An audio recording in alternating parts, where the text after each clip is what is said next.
Hello and welcome back to the PowerPoint demonstration of review number 2. This is review number 2 as found on page 130 of your textbook. In previous videos we walked through steps number 1 through 14, and at this point we're looking at step number 15.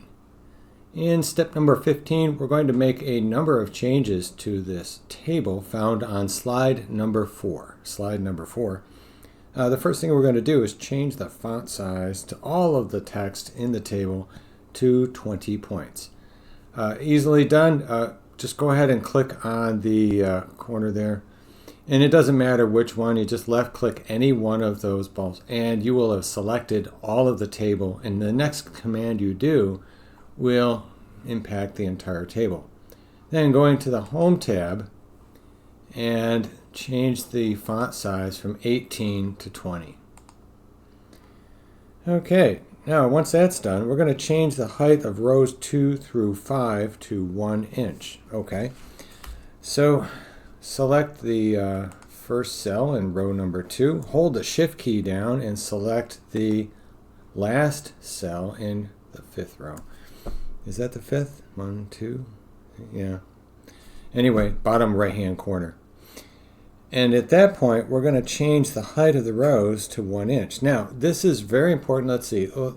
We're on the Layout tab, okay, for tables. The Layout tab. And you want to be careful with this.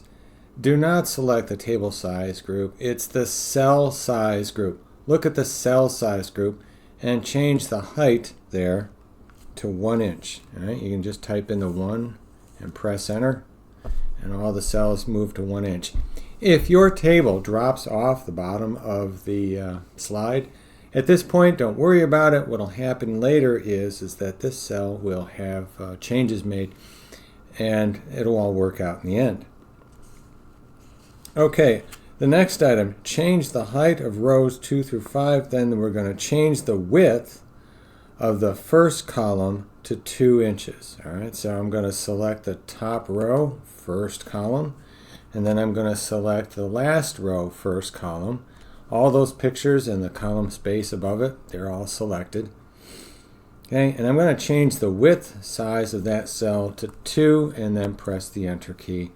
And now the pictures don't look quite so distorted, do they? The other thing we're going to do after that is to make the second and third columns just wide enough to hold the widest entry on one line. Okay, so obviously the cost, that's much wider than it needs to be. I'm going to drag the border between improvement and cost with a left click and hold. When you do that, your cursor shape should have double bars and then double vertical bars with 2 arrows pointing horizontally or east and west. And you're just going to drag that line to the right some so that, all right, and I think it would be helpful at this point if I went to my View tab and my guides, the ruler guides, turn the guide off. There we go. And now it's possible you may see it better than you did before. And you might not, but it won't be a distraction. And it's at this point I realize that my cost number in the new stairs looks a little wonky. I'm going to change that to a 1. Okay. So that's the next item. After that, we're going to align the text in all of the rows except the first row so that it is centered vertically. That does mean up and down. All right, because right now, if you look at the improvement cells, all of the text seems tucked up into the top left corner. We want it to be centered vertically, so I'm going to select the new signs, hold my shift key down, and I'm going to select the word no down in the bottom right. And under table design, nope, that's not going to work. Table layout, there we go.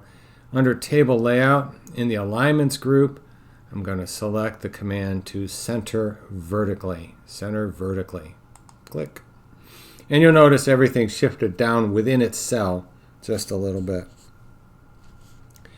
In addition to that, we're going to right align the data in the cost column. Okay, so I'm going to, but not the cost header, right?